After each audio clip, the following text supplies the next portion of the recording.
coming back once again, Gilbert Morales Tips. Meron po tayong mga sarili tips at mga nahanap kong peba ngayong araw ng Saturday, June 20, 2026. Third racing days ni Philippine Jockey Club, San Felipe, Patrick Garcia, Batangas City. Ito po muna natin itong kopya ko po pinaprint. We have 7 races. Ganun pa rin po, may tagi-tagi isang exotic bet, isang winner take all, isang pick 6, isang pick 5, isang pick 4. At last video plus pa at last extra double event. Ganda po ng ating lineup ha. Tingin ko po dito sa lineup, may magandang ibibigay na magandang dividendo po ito. At sana po makaraos ang ating mga Gilbert Morales tips. At tayo nga rin lang po na aking maliit at magtip pong YT channel. Mapatama ko lang po kayo pinag-aaralan, sinisilip mga bawat preba po niya sa mid-page ng programa para meron po ako sa inyo mabigay ng magandang informasyon sa sarili pag-aaral. At hindi ko na patatagalin, good luck and race number 1. Pure accumulating base, last 4. Division 42 to 56 points split bracket. Start po ng winner tackle event with a distance of 39 meters. 8 hours po maglalaban-laban dito po. Anybody's race po itong unang race natin ha. Dalawa po ang aking tips. Pampremera ko na rin po dito ito na Yamada po nung last run. Medyo nanibago pa po si Caballo. Kasi nga po palipat-lipat ng pista po ito. MMTCI, PJC. Tingin ko po ito last to enter siya. Makakaraos na po. Yung numero 8 na si Concrete Solution. Ito may 1.14 sa distance ng 12 meters. Gagabay po sa kanya si Christian L. Pilapil yung June 5. Dito po sa PJC. 4th place po ito kay Elizabeth Joy. Kasi na segunda doon si Chamboy.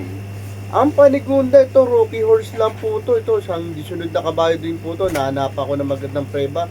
At tingin ko po may panalo. Diado pa po. Yung numero 2 na si Queen Liam. Ito si Queen Liam. May 1.13 naman po ito. Sa distansya ng 12 meters. Gagabay po sa kanya si Legend Jackie JB Bakaykay nung May 8. Dito na rin po sa PJC. 4th place din to ha. Kaya District 1 naman po. Kung saan nasigunda dun si Donya Patsy. Let's move on na po tayo sa race number 2, pillar accumulating base. Last 5, division 17 to 41 point split bracket. Start naman po ng peak 6 event with a distance of 39 meters. 7 hours po maglalaban-laban dito po ha. I-recommenda ko naman po sa inyo itong 7 kabayo na to. Halos baka magkita-kita po to sa meta kasi iba-iba po na nanalo rito. Pinaka mababang grupo. Anybody's race, magdagdag po. Dito po, dalawa po ang aking tips. Pampremera ko po dito, comebacking horse, Javier Connection. Yung numero 4 na si Wairayna, Maida pa. Ito may 1.17 naman po to sa distansya 12 meters. Gagabay po sa kanya si Jeric A. Pastoral. Ang panigunda, ito po, comebacking horse din po. Nung last run niya po, April pa po. Yung numero 5 na si Closing Time. May 1.29 po to sa distansya 49 meters. Change jockey na po siya, nakarampod. Diyan Alison Pabilik, susubukan po siya ni Jeff Tagulaw Sarate nung April 14. Dito na rin po sa PJC, 4th place po to ha. Kila Reyna Margarita, kung saan nasa dito ni si Player. Bottom. Let's move on na po tayo sa race number 3, pillar accumulating base, last 5, division 17 to 41 point split bracket. Start naman po ng peak 5 event winner to with a distance of 39 meters. 7 hours po maglalaban-laban dito. Dalawang entry. Dalawang pili. 3 ang entry. Pampremera ko po dito yung 6 and 6A. Pares may panalo po to. 6 Cool Mom. May 1.21 po to. Sa distansya ng 39 meters. Gagabay po sa kanya si Apprentice RC Simasio. Component 3. Ito yung inaasahan ko. 6A1 of a kind. Ito may 1.22 po to. Sa 39 meters. Gagabay po sa kanya si Kelvin Malapira nung May 10 dito rin po si PJC. Second place to ha kay Nisha. Ang panigunda ito kabayan naman po ni Sir AKG. Yung numero 3 na si Jewel of the Nile. Bagong baba po siya rito sa grupo na to. May 1.23 naman po to sa distance 39 meters. Gagabay po sa kanya si RJC Tabor ng June 6. Dito na rin po sa PJC, pang-anim naman po to ha. Kaya Perfect Blue, kung saan nasiguro din si Ginger Cut. Let's move on na po tayo sa race number 4. Bago po tayo magtuloy-tuloy po sa akin maliit, munti ko pong Gilbert Morales Tips, YT channel. Yung mga bago, humingi po ako ng code support, pa-click naman po ng aking subscribe at pakiclick na rin po yung notification bell para updated po sa mga gagawin ko pong ganitong video. Like and share, okay na po ako dun. Maraming salamat po. Let's move on na po tayo sa race number 4. Field record riding base last 5 division 17 to 41 point split. Bracket start po ng peak 4 event. The distance 39 meters, 7 lords po maglalaban-laban dito po. Dalawa po ang aking tips. Pang-premiera ko na rin po dito. First official niya po dito sa Philippine Jockey Club.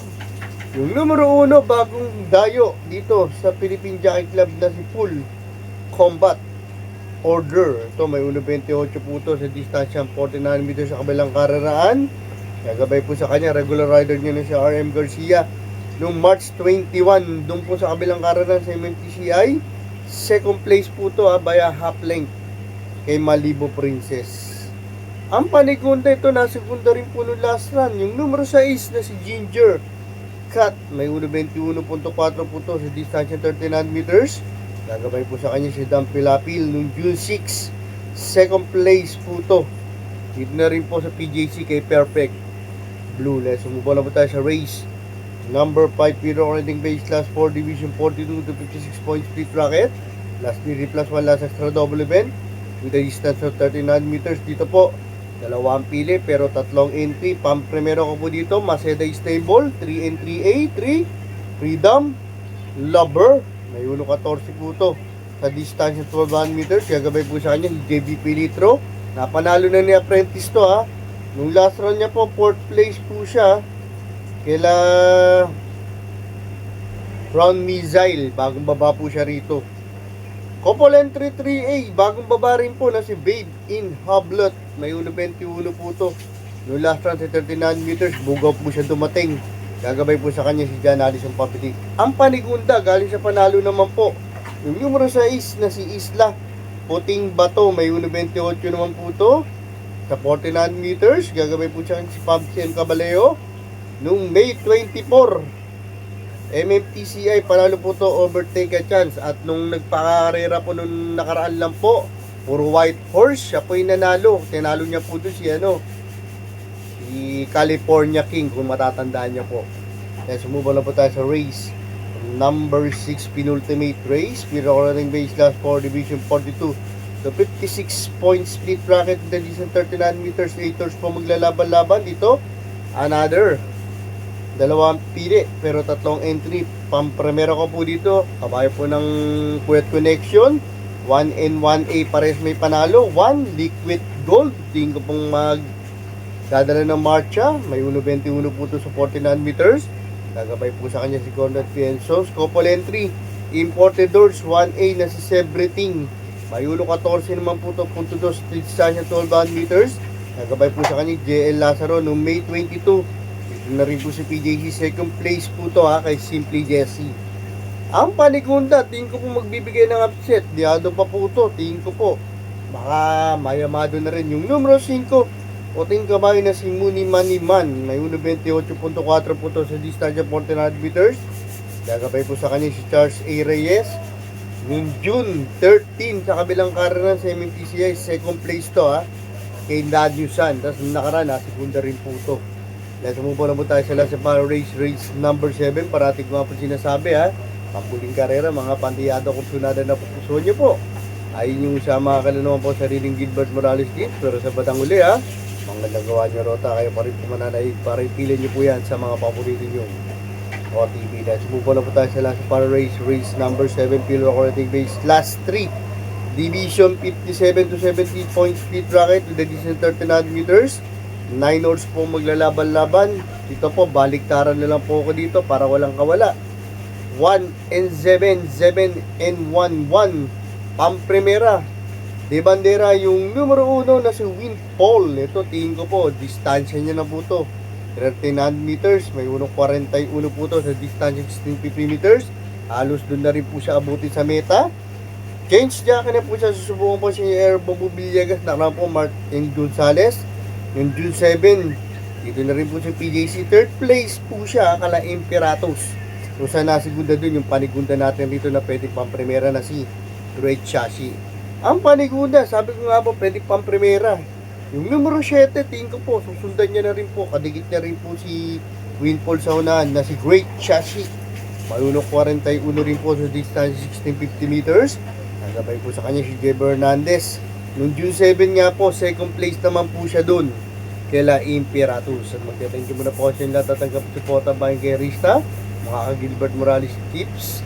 Dating subscribers na patuloy nagla-like. Teacher, maraming salamat po sa inyo. Dati ko na matatanggalin. Good luck and have a blessed Saturday. Thanks for watching.